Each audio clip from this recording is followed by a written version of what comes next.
باپ اور بیٹے اور روح القدس کے نام سے آمین۔ چنانچہ ہم روما میں پہنچے۔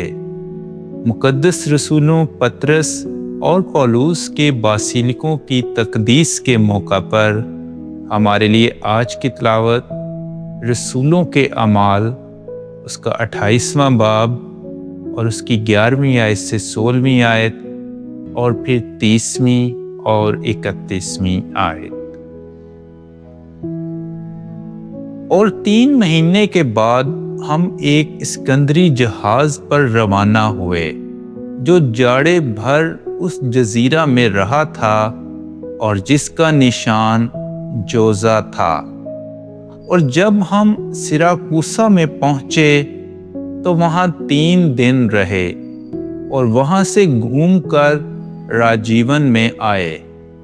اور جب 1 روز کے بعد جنوبی ہوا چلی تو دوسرے دن پوتیول میں پہنچے۔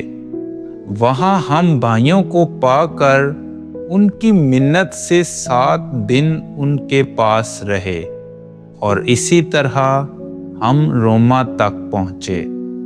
وہاں سے بھی بھائی ہماری خبر سن کر سوکے اپیوس اور سیسرا تک ہمارے استقبال کو آئے، اور پولوس نے انہیں دیکھ کر خدا کا شکر کیا اور اس کی حوصلہ افزائی ہوئی۔